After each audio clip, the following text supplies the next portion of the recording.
Bienvenidos a la charla Ley de Karma, Ley de Leyes, que hoy nos obsequia nuestra querida hermana Rosalía Hampshire, que es miembro de la Logia Aura de la Ciudad de México y que es una hermana que es muy entusiasta, que además ha participado con pláticas aquí mismo dentro de la logia para la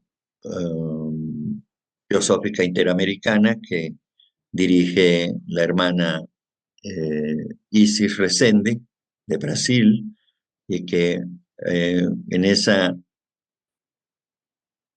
ese canal de, de pláticas, de charlas que se dan, creo que los sábados, es donde ha participado también nuestra hermana Rosy, aquí con nosotros, ya ha dado varias pláticas, y entonces, pues vamos a escuchar con atención esta ley de karma, ley de leyes. Adelante, Rosy, por favor. Muchas gracias, querido Enrique. Y bueno, pues queridos hermanos, buenas tardes, bueno, más bien buenas noches. El día de hoy me es grato compartir con ustedes un tema muy importante para todos nosotros que se titula La ley de karma, ley de leyes. Pero antes de entrar de lleno en el mismo y una vez analizados y examinados varios de sus aspectos que están detrás y que citaré como antecedentes con varias referencias, poco después entraremos de lleno en el tema de hoy. Perdón. Ya una vez reflexionado al respecto, sé que todo nos servirá como una herramienta invaluable que llevemos consigo en todo momento de nuestro andar en el día a día para un mejor desarrollo interno, más consciente e individual en cada uno de nosotros. Y bueno, pues, ¿qué es realmente karma? Mucho se habla de karma en todas partes, ¿verdad? Y casi todos piensan que karma es una especie de premio y castigo. ¿Y de quién? De Dios.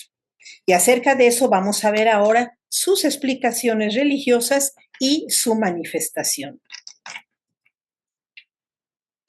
Pues bien, no se puede negar, hermanos, que la vida es un perpetuo duelo entre las risas y las lágrimas, a donde quiera que volvamos los ojos. Nos vemos, perdón, no vemos más que el conmovedor espectáculo de la pena y la alegría reñida en gran competencia, ¿verdad? Donde quiera hay alegría, pero a un lado, enfrente, hay algo muy desagradable, penoso, un dolor tremendo y está con las personas casi siempre. En relación con esta realidad, un poeta muy observador, probablemente en un intermedio entre sus tiempos ingratos de amargas experiencias, comenta lo siguiente: la alegría es triste, triste es la alegría, porque detrás viene volando una pena. Pero también escuchamos decir, el hombre es el creador o arquitecto de su propio destino. Solo tú, nadie más. Y a este respecto, hermanos, no cabe duda de que la vida es una continua alternancia de la dicha y la desdicha. Sin embargo, hermanos, donde sea, también oímos decir esta frase de que el hombre es el creador o arquitecto de su propio destino. ¿Será cierto? A muchas personas les parece una simple fantasía, ¿verdad? Y hasta un necio y vanidoso delirio de la mente humana. Pero tal vez sea una verdad que a pesar de todo, bueno, pues se realiza de alguna manera, aunque la mente humana intente cubrirlo. Vamos a analizar hasta qué punto será aceptada esta frase tan popular y qué nos lo va a esclarecer. Cuando nos dicen que somos los arquitectos de nuestro propio destino, bueno, pues son muy pocas las gentes o quizás nadie que lo ve y lo comprende así. En realidad, no hay nadie que quiera ser infeliz, ¿verdad? Que quiera sufrir por su propio dictamen, por mero gusto, ya que a todos nos gustaría gozar de la vida, ya sea en Acapulco, en Cancún, en Egipto, Europa, en fin, en muchas partes donde uno puede pasarla maravillosamente. ¿Y para qué vamos a procurarnos tristezas, sufrimiento y dolor? Entonces, dudamos que haya mucha gente que quiera ser infeliz, que quiera sufrir y de cualquier manera, ¿hasta qué punto se daría esa probable verdad? ¿Qué de esta frase es debatible? Suena a irreal, quimérica y bajo qué condiciones. En esta circunstancia se ve que la vida se define como un balbuceo entre una sonrisa hoy y una amargura mañana. Muchos grandes y sabios hermanos que estudiaron tanto en el pasado las verdades ocultas de la teosofía, tanto como hoy día quienes estudian y conocen el manejo oculto de todo lo que sucede en la profunda naturaleza de la vida del ser humano y en la vida del mundo mismo, opinan casi lo mismo, de que esta vida es el balbuceo de una sonrisa hoy y de una amargura mañana. Y así es ciertamente. La más ligera observación que hiciéramos de la vida en nuestro entorno nos conduciría a la misma conclusión. Veríamos entre nuestros semejantes la sucesión interminable de la alegría y la pena y en conjunto la dramática y aterradora confrontación de la felicidad y el dolor. Dolor y felicidad, es lo que vemos en todas partes y en todos los niveles sociales. Si no sabemos quiénes somos, de dónde venimos, por qué estamos aquí, ni a dónde vamos, menos podemos penetrar el misterio de nuestro abandono, del trato injusto que de lo que desconocido, pues recibimos, ¿verdad? Bien, siempre vemos que en una casa se festeja jubilosamente el nacimiento de una nueva vida. Y en la casa de enfrente sentimos algo como una fuerza terrible que allí flota. Y como la tétrica sombra de la mitológica Atropos, encargada de cortar el hilo de la existencia humana, se apresta a cumplir con su deber y agita con ello el ambiente. Pone llanto en los ojos y clava angustia y desesperación en los corazones y en las almas. Hasta en la mitología, entonces, y como vemos, existe esa visión de la vida humana entre sus dos polos tremendos de la felicidad y la infelicidad, entre el sufrimiento y el placer. De modo que en Grecia, la mitología da el símbolo de ese destino humano con las figuras de Cloto, la que preside el nacimiento y empieza a tejer la vida hilando la hebra de vida de la existencia humana con una rueca y un uso. La quesis es la que va devanando, es decir, quien va dando vueltas al hilo en el carrete y quien mide con su vara la longitud del hilo de la vida y qué es lo que falta para que termine nuestra vida. Y Atropos, la que citamos, es la que se encarga de cortar con la terrible tijera el hilo de nuestra vida y ya perecemos. ¿Y quién lo manda? Muchos responden, las divinidades. Y muchos aún se preguntan, ¿existen también en verdad las deidades que manejan el hilo de la existencia humana desde el nacimiento hasta la muerte, como estas tres moiras griegas, que como fuerzas o entidades espirituales o de alguna otra naturaleza llevan al ser humano a la felicidad o a la desventura, a la opulencia o a la miseria? Y con objeto de tratar de entender estas dos fuerzas en oposición, veamos el punto de vista religioso para llegar al fondo del asunto. El hombre se dio cuenta desde muy temprana edad de esta circunstancia de la vida humana que transcurre invariablemente entre estas dos fuerzas misteriosas y poderosísimas que se manifiestan, una como placer siempre apreciada y la otra como profundo dolor o sufrimiento siempre temida. Y bueno, pues ahora vamos a ver este punto religioso.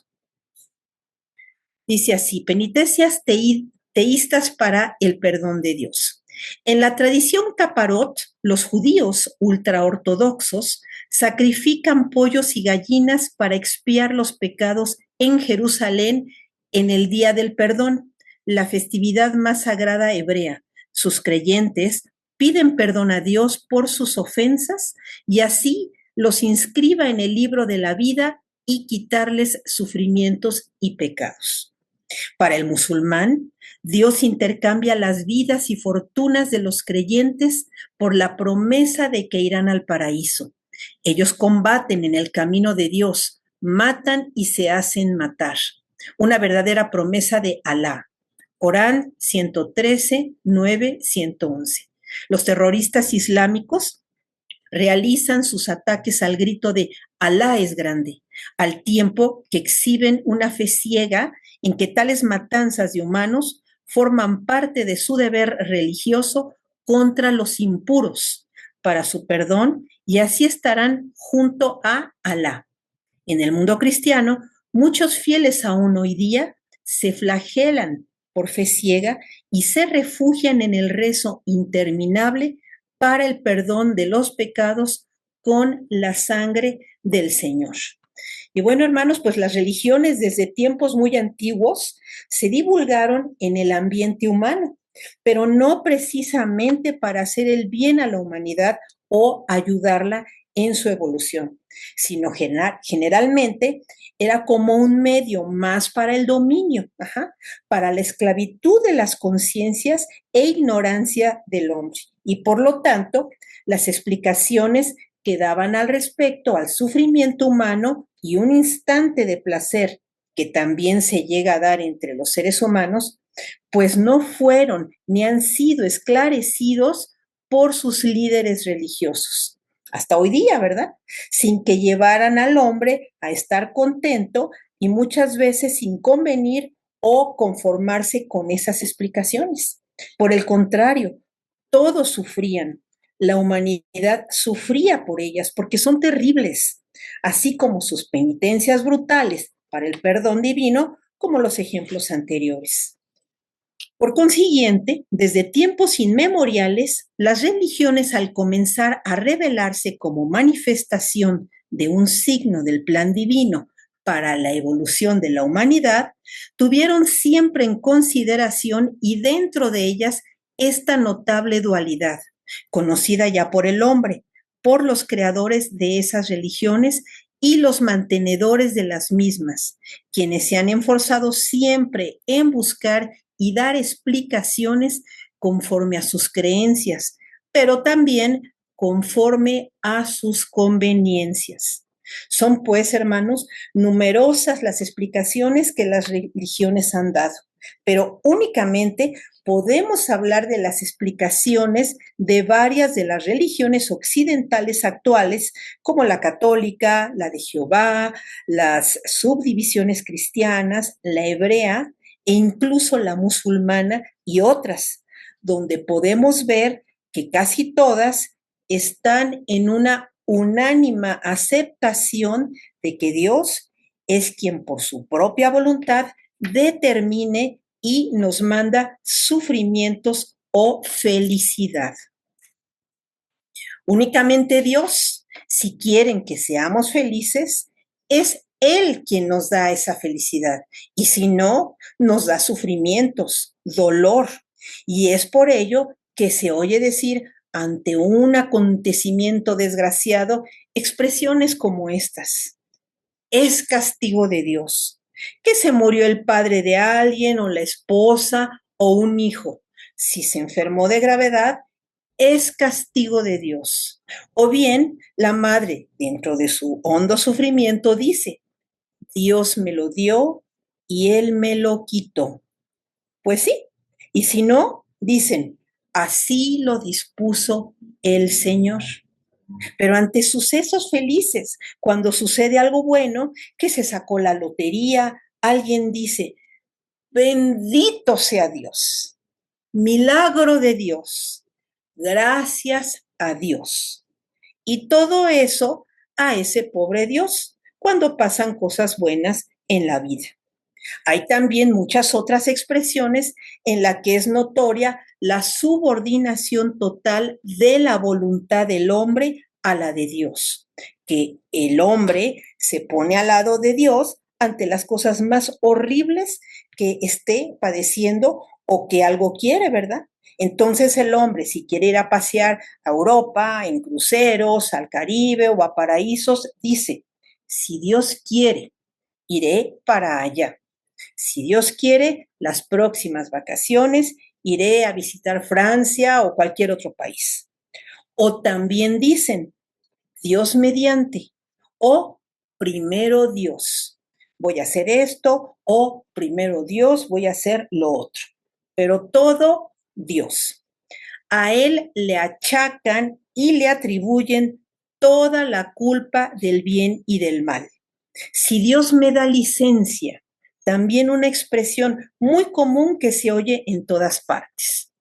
Y bueno, pues es evidente que con esta idea de que se tiene de tal dualidad, a manera de imaginarla o entenderla, se establece un concepto negativo de la divinidad, es decir, de Dios, ostentándolo como un ente caprichoso, tonto y cruel, que se complace en repartir bienes y males entre los pobres mortales en completa discriminación y sin mirar a quién. Y así aparece ante la vista de todos. Y también, hermanos, muchos aún se preguntan, ¿será cierto de que existen esos entes que llaman suerte, fortuna, que como fuerzas o entidades espirituales o de alguna otra naturaleza llevan al ser humano a la felicidad o a la desventura, a la opulencia o a la miseria? ¿Existirán también de verdad las deidades que manejan el hilo de la existencia humana desde el nacimiento hasta la muerte, como las tres Moiras o brujas griegas? Y como vemos, la que simboliza mejor esta concepción de la divinidad arbitraria es la diosa Fortuna, de la que muchos hemos oído hablar. La diosa grecolatina Fortuna, a quien se erigieron templos en Corinto, en Roma, en Esmirna y varias ciudades representándola sobre una rueda y en algunas con los ojos vendados, vaciando una cornucopia, que es una especie de jarra como un cuerno lleno de flores, semillas, de dinero, oro, de cosas felices. Tal concepción de claro fatalismo de una divinidad arbitraria, iracunda y vengativa, bueno, pues originó ciertos sacrificios sangrientos en muchas épocas y razas para aplacar la ira de Dios, para que conceda algún bien que se le pide o que para que castigue al hereje como escarmiento de los que le son potencialmente infieles. Puesto que los atributos que lógicamente corresponden a la divinidad por su carácter de ideales, como es la omnipotencia, omnipresencia, la suma bondad, el amor, la misericordia, la justicia, que son las cualidades que esperamos de un Dios y todo mundo cree que Dios es así y que es todo lo bueno y no sus opuestos, ¿verdad?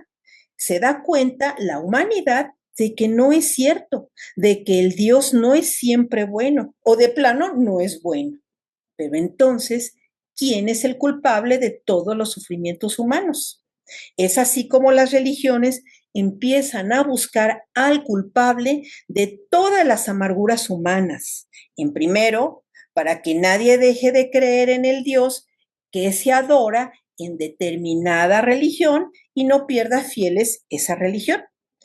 Y debido a estas milenarias oposiciones en sus libros no resueltas por ignorancia y fe ciega, el hombre tuvo que buscar afuera de él mismo respuestas siempre contradictorias para responder a los pesares de su existencia. Y bueno, pues vemos que Dios ha tenido muchos nombres desde que se puede decir que surgió la humanidad sobre la tierra en su aspecto físico. y los dioses malos surgieron con cierto conocimiento simbólico del ocultismo arcaico o de lo que llamamos esotérico, y lo vemos en muchas de las enseñanzas que hasta ahora estamos siguiendo. Y es así que en el zoroastrismo aparece la figura formidable de Ahriman, espíritu del mal, opuesto a Ahura Mazda, que era el dios bueno en la religión zoroástrica. Plutón o Hades, rey de los infiernos, y dios de los muertos entre los romanos. Saturno romano o el Cronos griego, que si se acuerdan es el dios malvado que devoraba a sus hijos al nacer, como lo podemos ver aquí. El dios bueno escandinavo Thor, hijo de Odín, y Loki, dios del mal. En Mesoamérica inclusive, Quetzalcóatl, dios del bien, y su contrincante Tezcatlipoca, la deidad maligna. Horus, el benevolente, y Set, dios egipcio del mal y la oscuridad, entre otros muchos. Y por último, Satanás o Lucifer, príncipe de los ángeles rebeldes y dios del mal, opuesto a Jehová. La doctrina secreta lo menciona como una de las oleadas de vida que deviene de nuestro logos o sol de nuestro sistema solar. De manera que Satanás no es un ser malvado, no es un ser del infierno que tiente al hombre para que cometa pecados. Luego entonces, Satanás no es un ser que se haya rebelado en contra de la divinidad. Sin embargo, está considerado por las religiones como un malvado que procura hacer el mal y ocasionar que el hombre cometa pecados, según las ramificaciones cristiano-católicos, los de Jehová y muchas otras, HPV. Igualmente, también se ha tratado de hacer que aparezcan como causantes de todos los males ciertas entidades imaginarias en las mentes humanas, como muchos diablos, los mal llamados fantasmas, los espíritus, los genios, las almas en pena, los demonios, etcétera. Por lo que todo esto ha ocasionado el nacimiento de muchos ritos, la práctica de la magia negra, ceremoniales y también la proliferación de muchas sectas religiosas en todos los tiempos. Satán es uno con el Logos, 2:45. El Logos es sabiduría, pero al mismo tiempo como adversario de la ignorancia, HPV. Pero hermanos, pues nos damos cuenta que inclusive estos nombres de los grandes dioses del mal, como de los dioses positivos de todas las religiones, ni los malos ni los buenos son como dicen. En la actualidad tenemos cantidad de sectas que se están llenando bueno, en este mundo, de muchísimas prácticas muy negativas, unas que tratan de manejar los llamados espíritus y tantas otras sectas que existen para hacer daño a mucha gente y que para ellos no les conviene que uno sepa la verdad porque dominan por medio de la ignorancia. Allí en los centros espiritistas y en tantas sectas que existen, como de la Santa Muerte, la Santería y otras, allí es donde se practican, bueno, pues rituales y todo lo relativo a mover el karma de un modo ignorante. Ajá, dando como resultado la felicidad o infelicidad del hombre mediante estos genios, formas mentales y elementales, y que usan muchas gentes para dominar al hombre o más bien a la conciencia del hombre. Y lo malo es que el conocimiento de muchos de los principios ocultos o esotéricos son como la navaja de doble filo que se puede manejar de muchas formas. Por lo anteriormente expuesto y detallado, lo sensato, hermanos y hermanas, es no creer en la suerte, ni en la diosa fortuna, ni en el caprichoso y arbitrario e injusto destino, ni siquiera en la predestinación o concepción religiosa, según la cual la vida presente y futura de todas las personas está determinada o trazada previamente por fuerzas superiores, dioses inventados y toda esa manipulación que se nos ha dicho para seguir estancados en la ignorancia. Aparte de eso, también nos han impuesto desde cientos de años atrás la sumisión en nuestra vida, que si está predestinada y que la predestinan seres superiores y antropomórficos, es decir, seres superiores. Pero ¿superiores en qué? En bondad. Y si fuera así, qué maravilla, ¿verdad? Pero siempre vemos lo contrario, como estos ejemplos que hemos visto. Y bueno, pues aquí podemos ver algunos ejemplos muy comúnmente conocidos en que aún nos encontramos hoy día, ¿verdad? De que nos ponen un Dios antropomórfico, que todo lo perdona, que todos son designios y hay que creerlos, si no nos vamos a condenar, que es voluntad del Señor, que callemos, porque así es la ley. Y bueno, pues puras cosas que nos deprimen y que no nos ayudan absolutamente nada. En estos ejemplos tan conocidos, pues por experiencia de muchos y obviamente con la intimidación que nos hemos llevado muchos de tener que obedecer sin chistar ni protestar. Y pobre de aquel que se cuestione o desee buscar otras respuestas, porque cuando es así, generalmente son expulsados por herejes, ya que según dicen las autoridades religiosas, que la palabra de Dios no debe cuestionarse, ni mucho menos investigarse. Eso señalan. Y bueno, pues todos nos preguntamos, ¿por qué entonces algunos nacen privilegiados, inmensamente ricos, mientras la mayoría nacen irremediablemente pobres? ¿Por qué tantas personas nacen, viven y mueren en la más tremenda pobreza, en condiciones tremendamente dolorosas, en tanto que otros disfrutan y gozan de riquezas y comodidades sin que aparentemente tampoco lo merezcan? Porque hay seres humanos que nacen dotados de gran belleza física, unos con vigorosa salud corporal y mental, y que gozan de una vejez saludable y tranquila, mientras que otros nacen con dolorosas enfermedades en medio de horrendos sufrimientos desde la infancia hasta la muerte, sin que se vea ninguna razón clara y evidente para ello?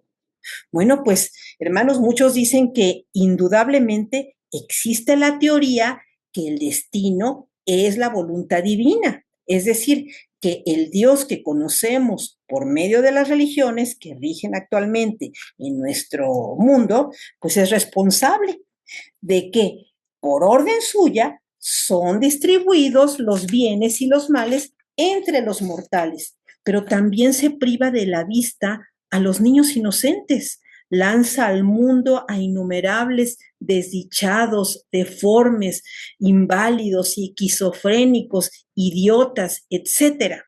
¿Con qué propósito de discriminación traen al mundo a estas personas que vienen únicamente a sufrir y otros a gozar sin merecerlo?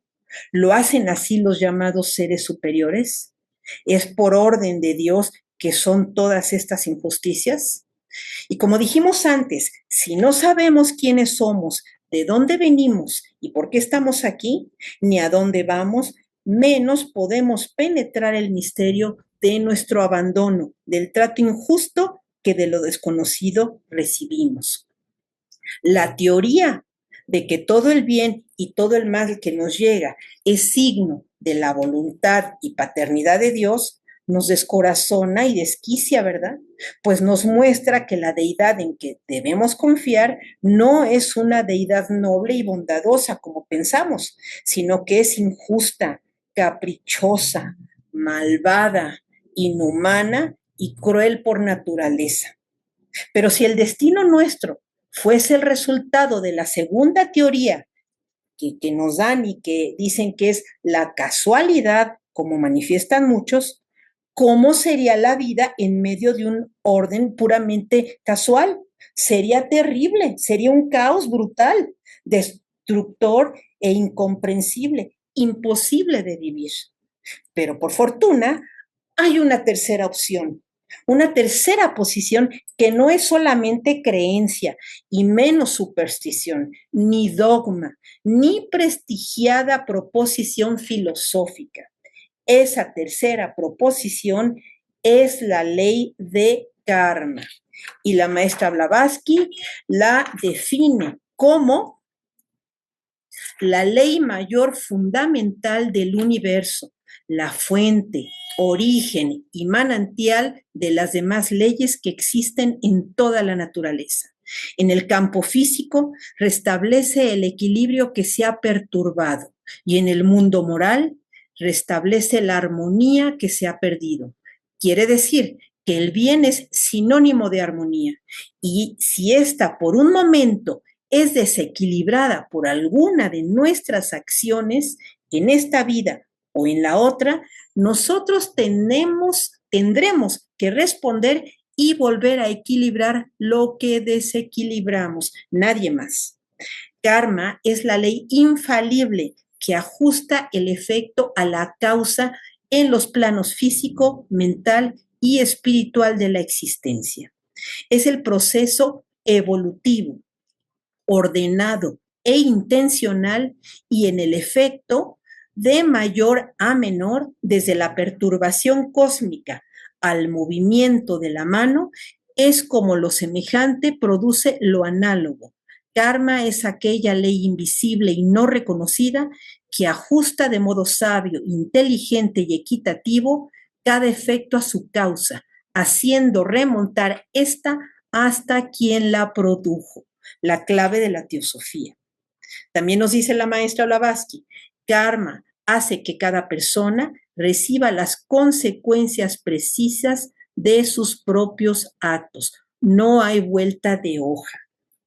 Y bueno, hermanos, pues para entender el significado correcto de la palabra karma, vamos a conocer sus componentes originales, pues siempre oímos decir que literalmente significa acción, pero tiene unas interpretaciones mucho más profundas de lo que es simplemente acción. Veamos. La palabra karma o karman es de origen sánscrito. La subdivisión de esta palabra en dos partículas, dos sílabas, es kar y man. Define la acción así. Físicamente es la acción y metafísicamente la ley de retribución. La partícula sánscrita kar explica así el significado de cada letra. La K significa movimiento físico, mental y emocional aplicado por parte del ser humano. La A significa energía positiva de la divinidad. La R, origen divino de toda fuerza, poder uno e indivisible. Kar en su conjunto es la aplicación del poder creador por el hombre, unido a man, que significa acción del pensamiento. La partícula man es el origen etimológico de la palabra inglesa que significa hombre. Y en inglés es una palabra que encontramos en muchos principios de nuestros estudios, cuyo idioma es ciertamente nuevo. Igualmente, la palabra man en sánscrito significa pensador, mientras estos dos significados, hombre y pensador, nos dicen que el hombre es el pensador y se interpreta que el pensamiento es la actividad fundamental y característica del hombre. Karma o karman manifiesta la acción de la voluntad que es poder divino en el hombre por medio del ejercicio del pensamiento. Esa es la definición que encontramos en los libros teosóficos de la palabra karma. Y como hemos visto, hermanos, karma metafísicamente es la ley de retribución. Retribución es remuneración, paga de un trabajo o de una acción. Eso es retribución. Es decir, cuando se nos da alguna cosa de mucho valor, es que nos está retribuyendo algún servicio que hemos hecho en el pasado. La palabra karma ha entrado feliz y definitivamente en nuestro lenguaje. Ajá, en este lenguaje común, con el significado de que cualquier cosa que nos sucede en nuestra vida es consecuencia, es efecto, resultado de una acción o circunstancia previa. Este significado es correcto y más aún, la enseñanza teosófica revela con absoluta precisión cómo la operación amplísima, sabia e inteligente de la ley de karma supera la simple y limitada interpretación de premio y castigo que comúnmente se le da a esta ley. El glosario teosófico nos explica lo siguiente: karma no castiga ni recompensa, es simplemente la ley única, universal, que dirige infaliblemente todas las demás leyes. Más aún, es el poder que gobierna todas las cosas, la resultante de la acción moral. Karma es una ley absoluta y eterna en el mundo de la manifestación, y como solo puede haber un absoluto, con una sola causa eterna siempre presente,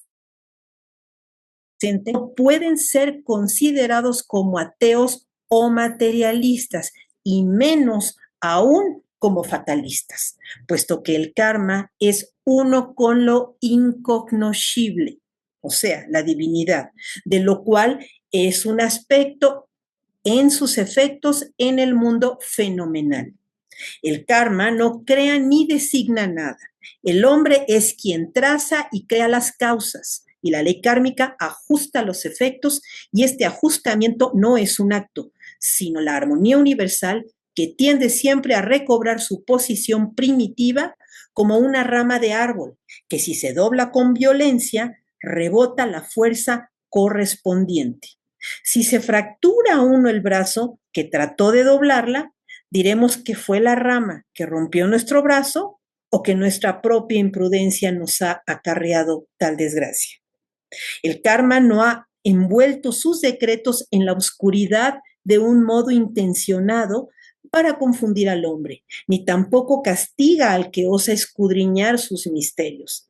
Antes, al contrario, aquel que a fuerza de estudio y meditación descubre sus intrincados senderos y arroja alguna luz en sus oscuros caminos, en cuyas revueltas parecen tantos hombres a causa de su ignorancia del laberinto de la vida, trabaja para el bien de sus semejantes. San Pablo, el iniciado, expresa de un modo versado la operación de karma diciendo: no os engañéis, Dios no puede ser burlado, porque todo lo que el hombre siembre, eso también cosechará. Gálatas 6:7. Y una sentencia análoga a la de los Puranas: todo hombre recoge las consecuencias de sus propias obras. Y otras referencias las encontramos en la Doctrina Secreta y en Luz en el Sendero, como estas. El único decreto eterno e inmutable de la ley de karma es la armonía absoluta, es manifiesta en el mundo de la materia, así como en el espíritu. Tanto, karma no es quien nos premia o nos castiga, sino quien nos educa. Y somos nosotros mismos los que nos premiamos o nos castigamos según cooperemos con las leyes de la naturaleza o las violemos. La doctrina secreta. Cada hombre es su propio y absoluto legislador, dispensador de gloria o tinieblas para sí mismo, luz en el sendero. Y uno de los maestros de la maestra Blavatsky expresó lo siguiente: reconocemos tan solo una ley en el universo, la ley de la armonía y de perfecto equilibrio, y las leyes eternas son inmutables e increadas, surgidas de la eternidad. Y algunos refranes orientales corroboran lo anterior. No es un verdadero goce para el hombre que el plan divino haya dispuesto que cada uno de nosotros coseche lo que siembra y así labre su propia perfección hasta alcanzar su estatura arquetípica. Cada uno recoge lo que siembra. Siembra trabajo, recogerás éxito. Siembra amor, recogerás alegría. Siembra vientos, recogerás tempestades. Tu mente es tu jardín, tus pensamientos son las semillas. Ten cuidado con lo que siembras.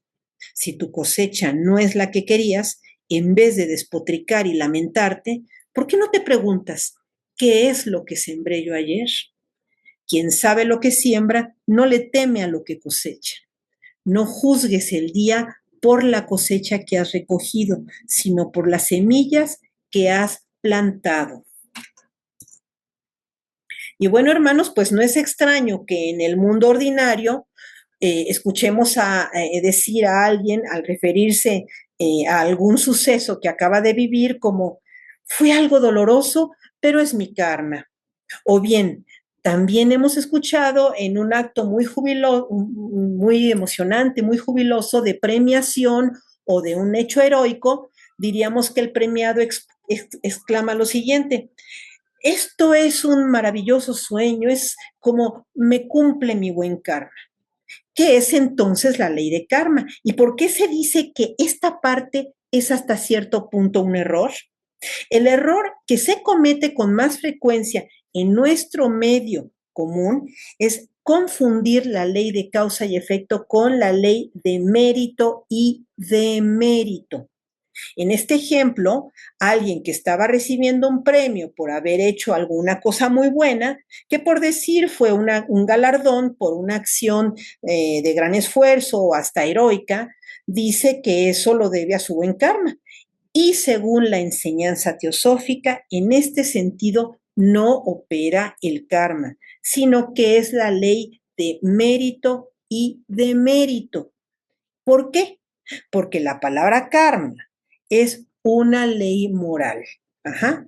Y donde no existe responsabilidad moral, no opera la ley de karma. Por el contrario, la ley de causa y efecto, esa ley opera en todas las secciones de la naturaleza.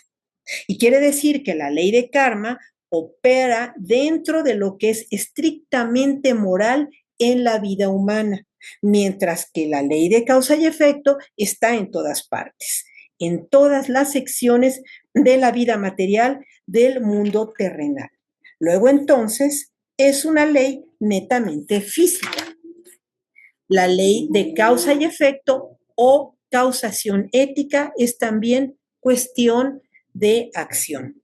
Es el poder que controla las cosas, el efecto moral de un acto para el logro de un deseo u objetivo personal. Y bueno, pues creo que esto es un poco difícil de poderlo comprender porque uno tal vez piensa que únicamente porque en mi mente nació un pensamiento, ese pensamiento se va a realizar como un karma, siendo entonces ese karma efecto de una causa que fue mi pensamiento. Pero veamos, hay karma de mérito y karma de demérito.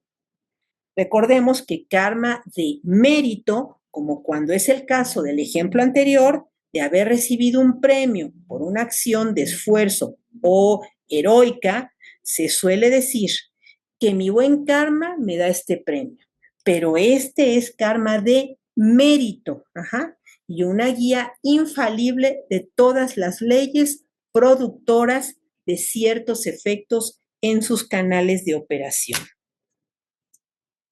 Y bueno, pues por otro lado, el karma es el poder en el centro del mundo y está manejando infinidad de leyes que están en los canales de producción de muchos fenómenos en los diferentes niveles de conciencia en el universo. De manera que tanto actúa en lo material como también en lo espiritual. El único decreto de karma, como dijimos, hermanos, es la armonía absoluta en el mundo de la materia, en el del espíritu también, porque si bien maneja los canales de operación de todos los fenómenos en el universo, karma no castiga ni premia, no favorece una relación de bien y el mal, no ocasiona males ni bienes, simplemente es una ley impersonal. Y por lo cual, bueno, pues hace evidente de que karma no es lo que premia o castiga, por lo que es la gran educadora. En realidad somos nosotros mismos los que, según nos hayamos portado o conducido a través de la naturaleza, junto a ella y sujetándonos a no desequilibrar las leyes de armonía. Entonces tenemos un karma bueno, porque de otro modo el karma sería negativo como sanción, pero no es castigo del karma, es únicamente algo que acontece conforme a cómo nos comportamos con la propia naturaleza. Karma es la suma total de nuestros actos en la vida presente como en las reencarnaciones precedentes y es de 3 clases. Sanchita karma es el karma acumulado o latente. Incluye los méritos y deméritos humanos acumulados en el nacimiento precedente y en todos los nacimientos anteriores y constituido por multitud de causas que vamos acumulando en el transcurso de nuestras vidas y que no pueden tener inmediata realización. Todos los karmas de mérito y demérito de nuestra vida pasada, desde la anterior a esta hasta las vidas más antiguas, todo está dentro de este karma que llamamos Sanchita karma. Prarabdha karma o karma maduro es una porción del Sanchita karma destinado a influenciar la vida humana en la presente encarnación, en esta vida nuestra nada más. Es aquel que está pronto a manifestarse en esta vida y que por lo tanto es inevitable. Kriyamana karma o Agami karma es el karma en curso de creación o formación. Es el karma que cada uno de nosotros está creando durante la presente vida terrena, que será engendrado por nuestras acciones y el resultado de los méritos y deméritos de los actos hechos hoy, ahora. Se extiende por todas las palabras que actualmente usamos sobre nuestros pensamientos y actos. Es el karma nuevo, el que actualmente engendran nuestras diversas actividades actuales para su manifestación futura. Aquí lo que pensamos nosotros ahorita, hermanos, aquello que decimos y aquello que hacemos, al igual que cualesquiera que sean los resultados de los pensamientos, palabras y actos producidos sobre nosotros mismos y sobre aquellos afectados por ellos, cae bajo la categoría de karma presente, el cual con seguridad influirá en el equilibrio de la vida de cada uno de nosotros para bien o para mal en nuestro futuro desarrollo. Y aquí, hermanos, quisiera añadir que, por tanto, karma es simplemente una concatenación de causas y efectos.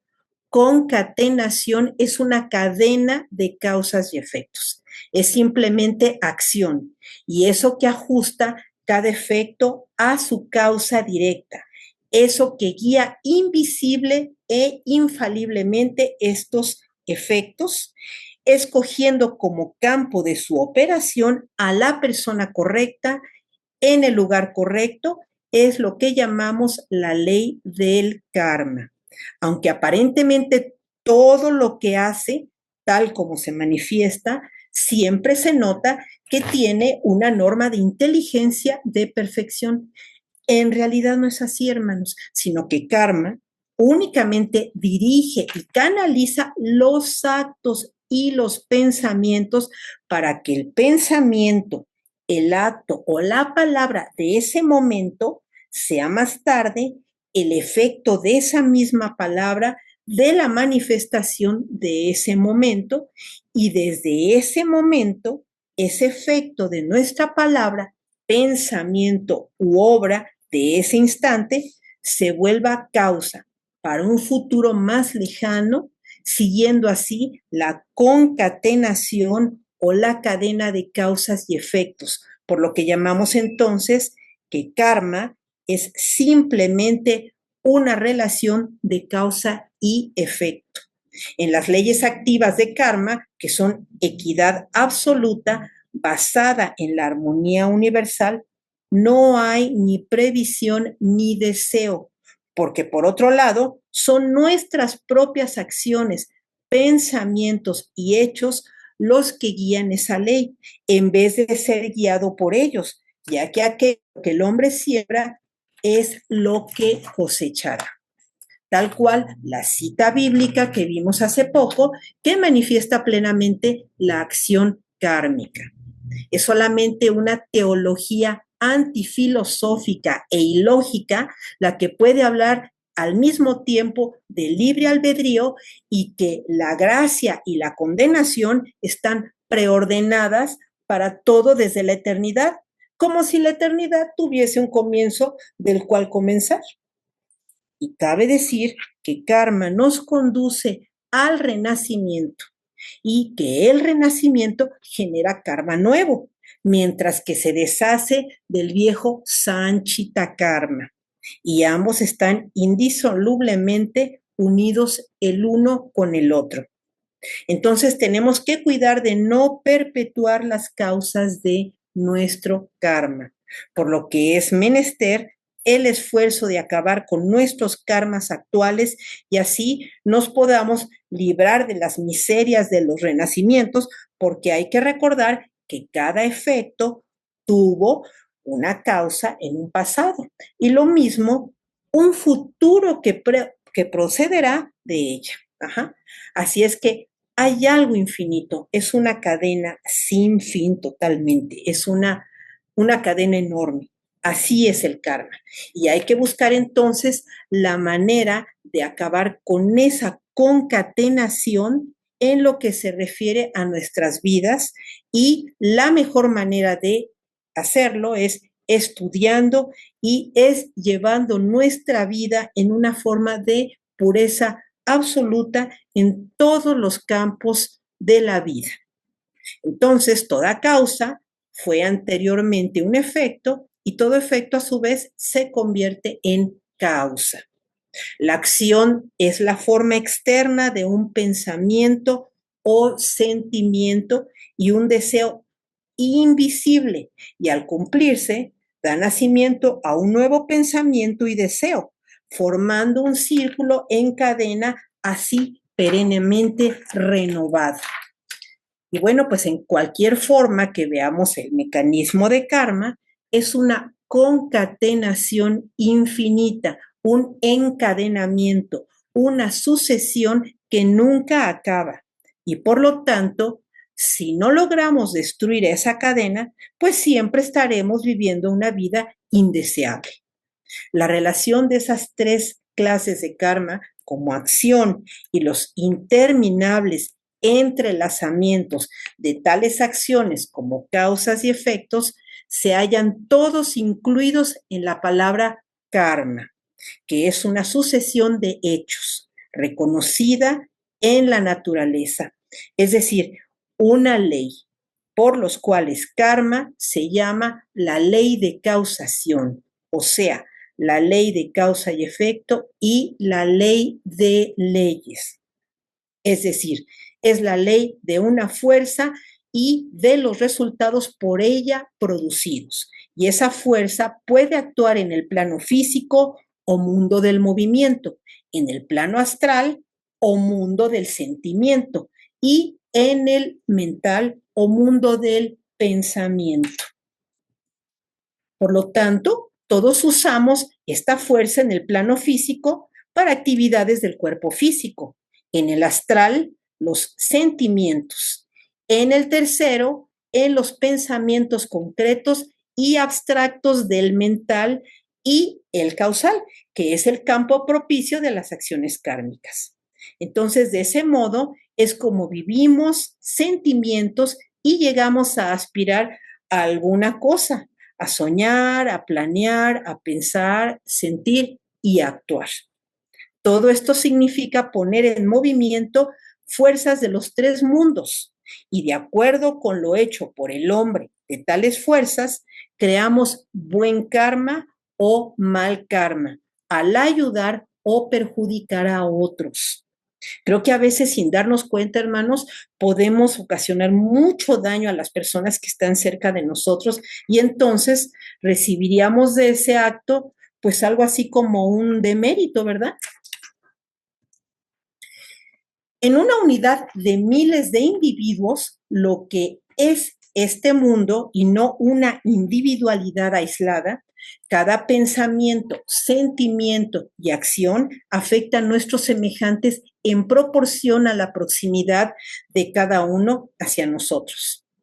Así es que nuestra palabra, pensamiento y obra puede afectar positiva o negativamente a nuestros vecinos, a nuestra familia, en fin, a las personas que están en cierta forma cerca de nosotros. Cada vez que hace uno el uso de tales fuerzas, le trae una consecuencia y esto es una reacción resultante de su acción sobre los demás.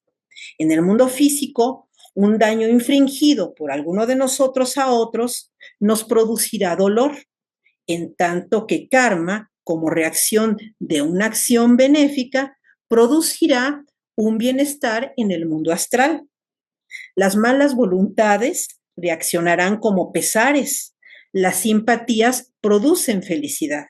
En el mundo mental inferior, lo que todas las críticas, las murmuraciones, aunque aparecen, más bien nos parecen ser algo pues muy simple, según todos nuestros estudios teosóficos, se convertirán en penas para el que murmura y para el que critica, en tanto que el estudio y la búsqueda de la verdad, que son cosas en las que debemos ocuparnos, nos producirán inspiración en el mundo mental superior y aspiraciones y fuentes ideales para seguir vida tras vida. Evitemos, pues, hermanos, la murmuración, la crítica y también la discriminación que llegamos a hacer de personas que nos parecen que no son, pues, muchas veces propias para nuestro medio, ¿verdad? Y este es el trabajo con respecto a la ley de karma, como simplemente relación de causa y efecto. Y es una cosa tan simple, hermanos, muy simple. Sin embargo, opera en todo el universo. Y bueno, ya nos falta nada más unos 2 minutitos más. Y es importante, pues, tener esto muy, muy presente. Eh, no es karma una fuerza, no es una entidad, no es una divinidad, pero sin embargo, en todo el pasado ha recibido los nombres con lo que comenzamos esta conferencia, que son fortuna, suerte, providencia, destino, todos esos nombres que incluyen la realización del bien o del mal y que la culpabilidad la hemos dado a un Dios. Ajá. Y cuando nos dimos cuenta de que ese Dios no puede hacernos tanto daño, buscamos a otros culpables, incluso a tantas personas. De modo igual que en todas las religiones, en todas las épocas, ha habido dioses, demonios, espíritus, engendros y tantos seres que también se les dio la culpabilidad de lo que es todo esto, que simplemente es relación de causa y efecto. Es una cosa muy simple, pero sin embargo, aún miles creen que estas invenciones ocasionan todos los bienes y todos los males. Imposible de creer a veces. ¿Cómo es posible que un mandato de Dios, la suerte y tantas supersticiones puedan hacer que una persona nazca con 2 cabezas, con deformaciones dolorosas, con enfermedades incurables o nazcan unos en un medio de riqueza o extrema pobreza cuando todo es simplemente causa y efecto? De manera que todo lo que pensemos, hablemos o sintamos o hagamos tiene karma. Pero no es el karma el que actúa, es el acto nuestro, hermanos. No existen, no hay ni habrá jamás culpables externos.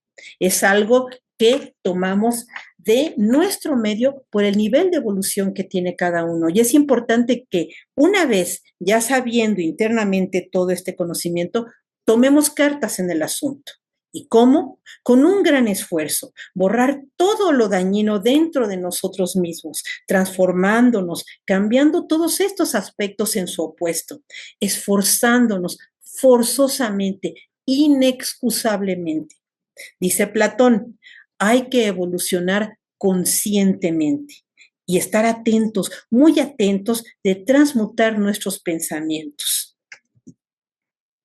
Cuando Buda en su caminar del bosque se encontró con Angulimala, el asesino en serie más cruel de esa época, conocido por todos como el rebanador, le mostró que sus malvadas acciones no solo le traerían enorme sufrimiento a los demás, sino a él mismo, y le dijo lo siguiente: todos los seres nos volvemos lo que pensamos de nosotros mismos, se vuelven acciones y se manifiestan. Los pensamientos buenos terminan en actos buenos y una mala idea se vuelve un mal acto. Estar consciente y atento de cada acción con correcto discernimiento conducirá hacia el camino de la iluminación. El gran enemigo del ser humano es su propia mente. Lo hace juzgar donde sea y es capaz de realizar actos con esos juicios. Todos somos lo que pensamos, producimos nuestra propia alegría o nuestro propio sufrimiento como causa-efecto. Así es la ley natural y estamos vinculados a ella. Esa es la ley de la vida. Luego de eso, dicen los análisis y los cánones budistas, que el nombre de Angulimala cambió por el de Aishak, el que hace el bien, y se postró a los pies de Buda como discípulo suyo. Y bueno, hermanos, pues esa es la ley de la vida y estamos vinculados a ella, como dice aquí, pero a través de la voluntad propia se puede lograr el cambio y ese cambio es una decisión y una responsabilidad individual de cada uno de nosotros. Nadie más hará por nosotros esto, ¿verdad? Porque dentro de cada uno radica el elegir la verdad plena del ideal hacia el perfecto bien o el deseo de una vida de sufrimiento, en nadie más. Hermanos, cada pensamiento que se convierte en deseo egoísta se convierte en una entidad elemental artificial, es peligrosísimo, se va por todas partes y ocupa las mentes.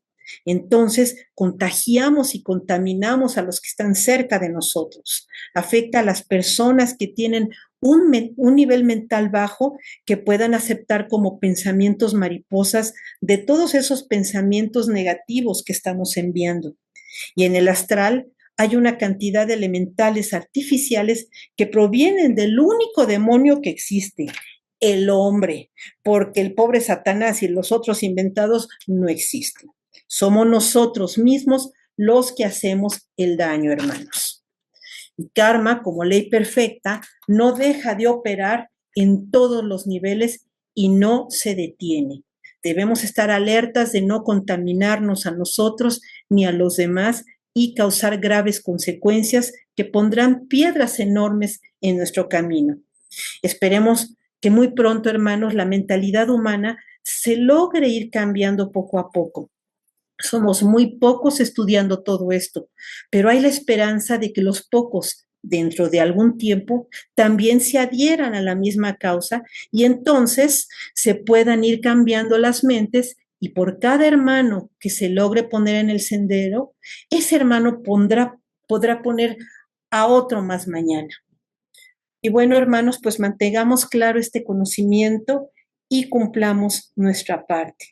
Paz a todos los seres y les comento que todo esto expuesto fue investigado y tomado de los libros La clave de la teosofía, Teosofía esencial aplicada de Walter Ballesteros, de algunas revistas Sofía, Luz en el Sendero, el libro de P. Pabri y de una conferencia muy hermosa de un gran hermano teósofo ya desencarnado, de nombre Virgilio Flores.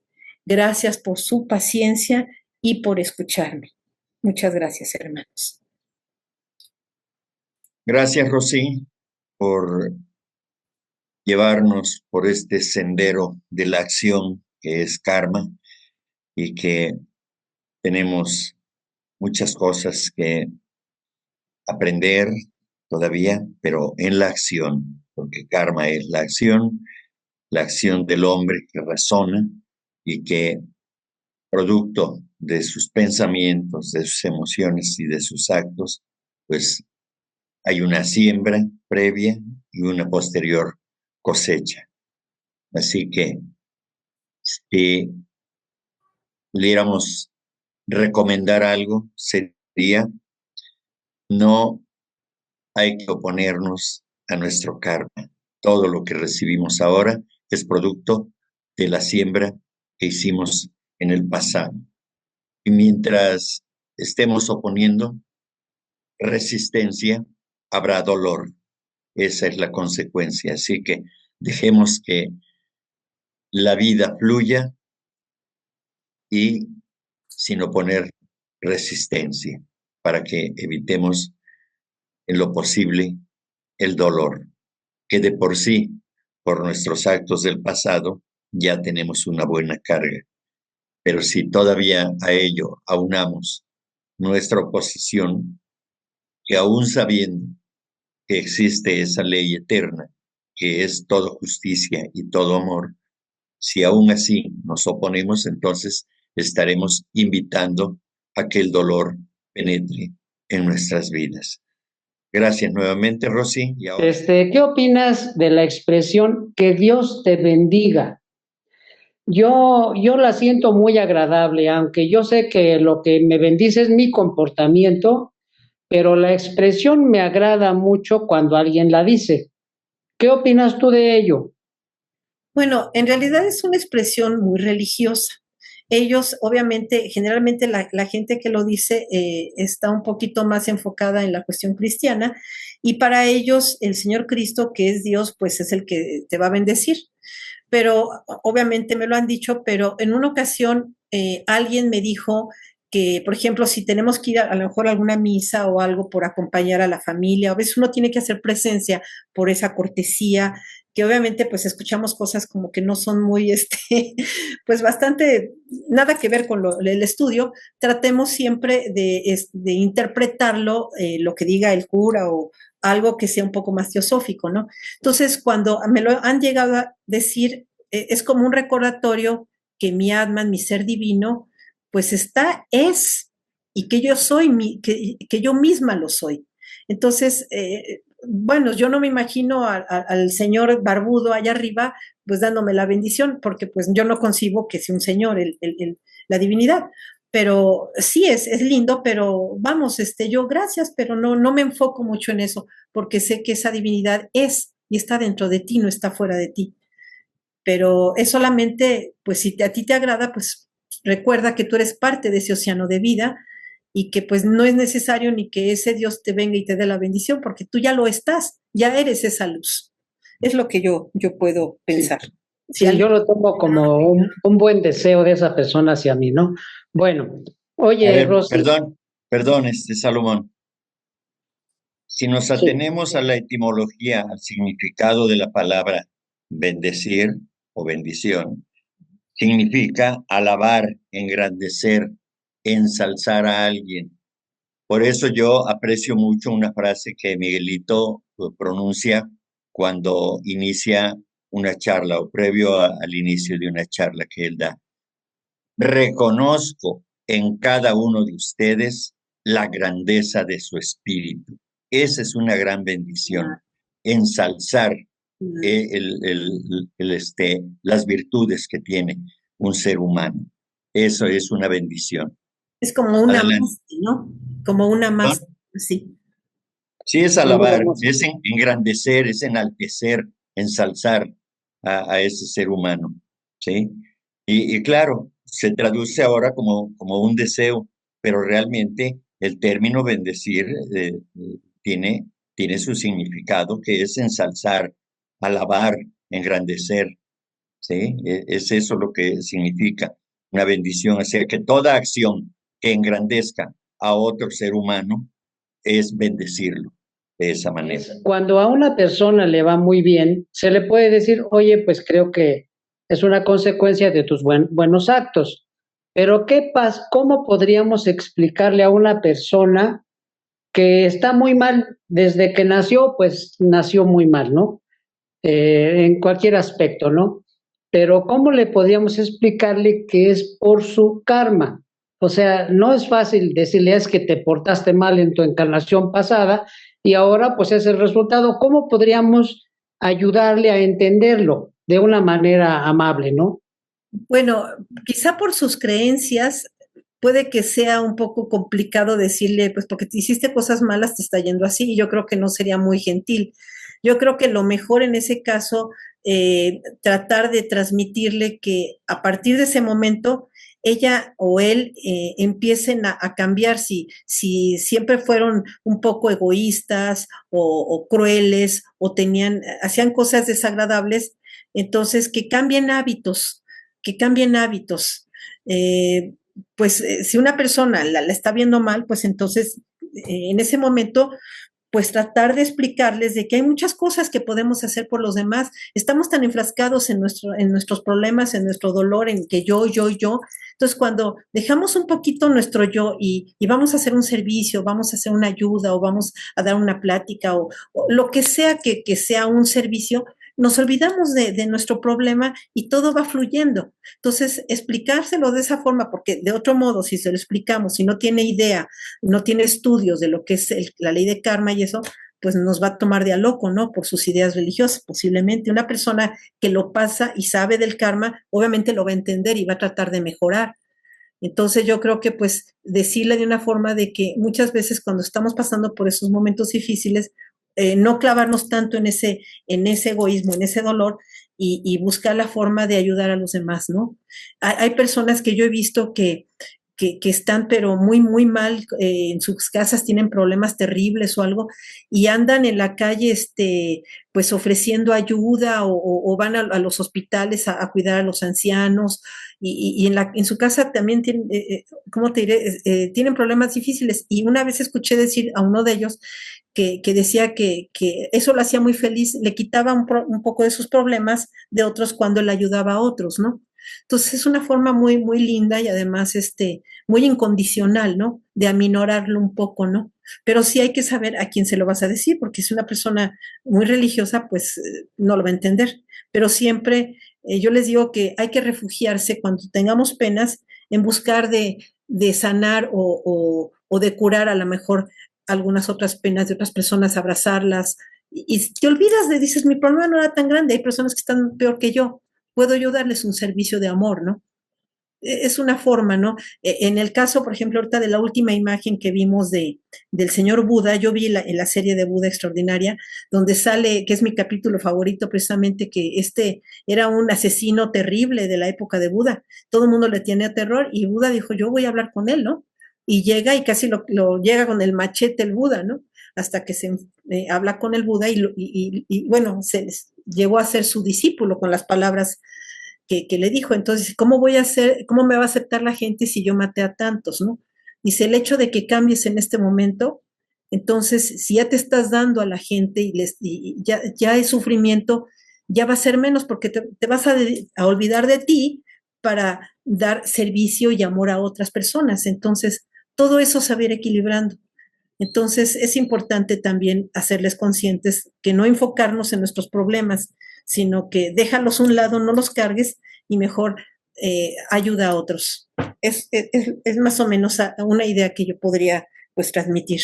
Si Sí. alguien quiere decir algo más, bienvenidos, adelante. A ver, con base en la pregunta de Salomón, yo creo que lo mejor es explicar que existen leyes eternas como la ley de reencarnación y la ley de karma y que pues a través de un largo proceso pues vamos realizando una serie de acciones que nos traen en el nuevo nacimiento a estar en las condiciones en que estamos y que no es un castigo de Dios, Exacto. porque Dios no castiga, como ya lo explicó Rosy, ¿no? Pero decirlo de una manera pausada, calmada, con mucho amor y pues, pues darle ejemplo de vida, ¿no? Si no lo acepta en este momento, en el momento que se diga, pero le servirá para futuras encarnaciones.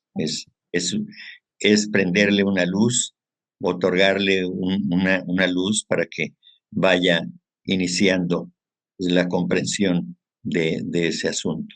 Entonces, esa sería otra forma de poder encauzar esa forma de ver la vida en general, ¿no? Es todo. Es una forma de dejar una semillita. A mí me ha tocado así una persona, como dice Salomón, que ha preguntado algo. Lamentablemente me ha costado un poco de trabajo porque pues están muy enfocadas en su cuestión religiosa y de la mejor forma que trato de explicarlos y definitivamente prefieren seguir pensando de que su Dios fue el que los castigó. Entonces dije, bueno, en su momento será, pero la semillita ya quedó. Entonces, bueno, hacer lo que podamos nosotros habrá unos que digan, que sea maravilloso y lo acepten porque se dan esa posibilidad, ¿verdad?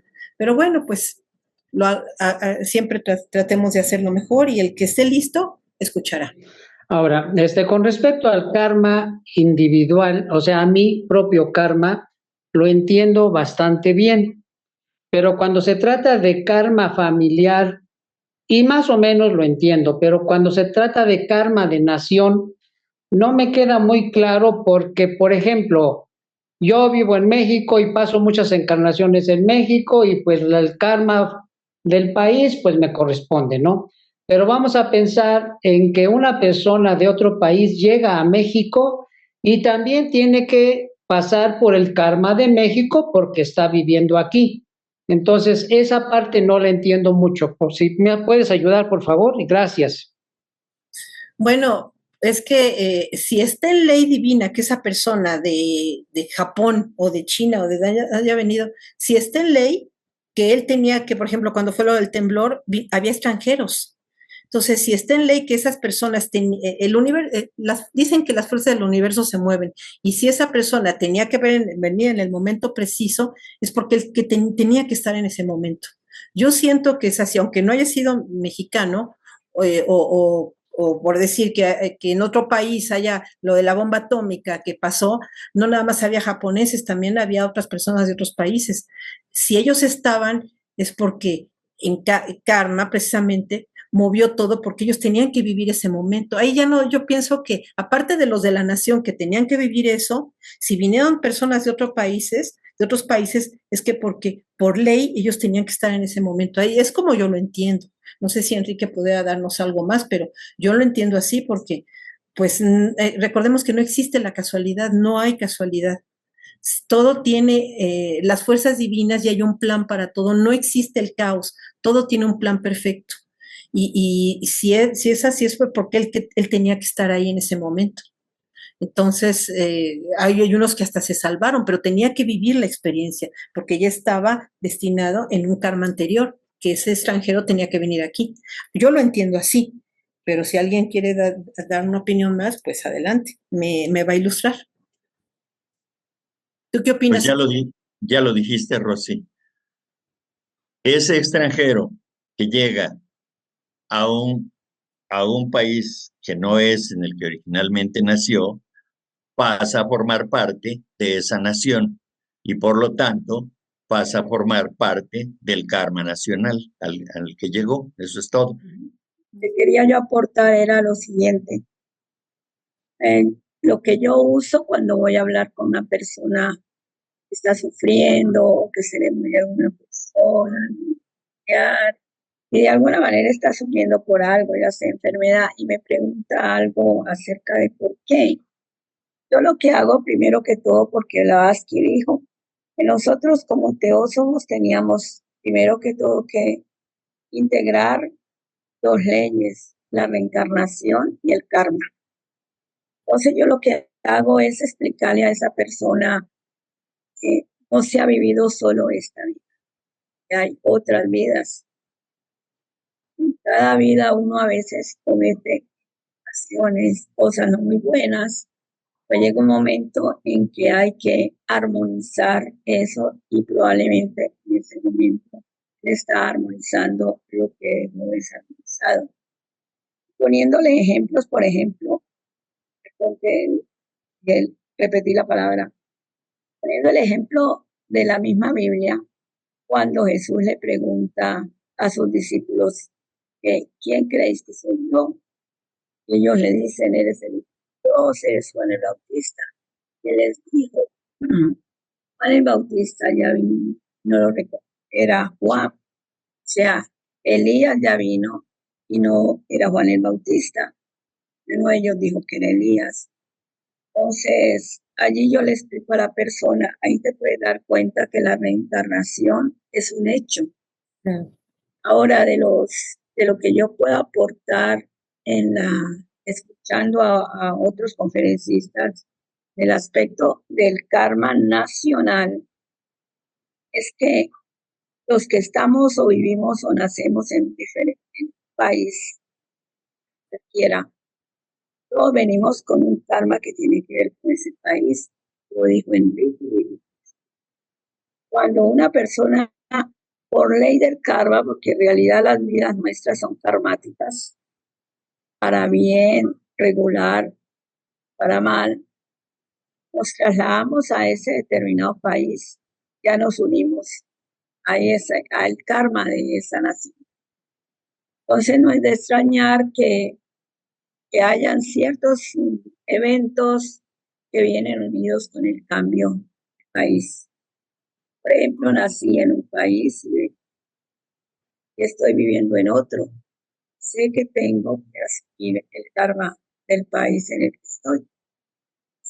Esa es mi aportación. Todos. Gracias a todos. Y pues no olvidar de que hay que trabajar, esto es continuo, esa autoobservación, todo eso, los pensamientos y todo, híjole, es tener mucho cuidado. Luego a veces se nos va y pasa el del carro y hoy le queremos decir algo y entonces hay que recordar que mejor mandar un buen pensamiento. Luego un mal pensamiento se vuelve una mala acción, como dice el señor Buda, y ese pensamiento puede llegar hasta que esa fuerza puede llegar hasta que esa persona hasta que choque de verdad, definitivamente. Es una gran responsabilidad la que tenemos. Entonces hay que trabajar, hermanos, y pues muchas gracias a todos por su presencia. Enrique, gracias por la invitación. Y bueno, pues nos seguiremos esforzando para que todos compartamos y concienticemos todas estas enseñanzas tan grandes que vamos llevando. Gracias, hermanos. Al contrario, Rosy, gracias a ti por colaborar en la difusión del conocimiento teosófico. Se han dado muchas charlas sobre karma, pero siempre hay palabras nuevas, frases nuevas, formas diferentes de acceder al conocimiento del karma, de esta gran ley, y siempre es bueno, siempre es útil, siempre es importante. Así que reitero mi agradecimiento y pues con esto nos despedimos. Y pues todo, gracias a todos por estar, por acompañarnos, por participar. Gracias.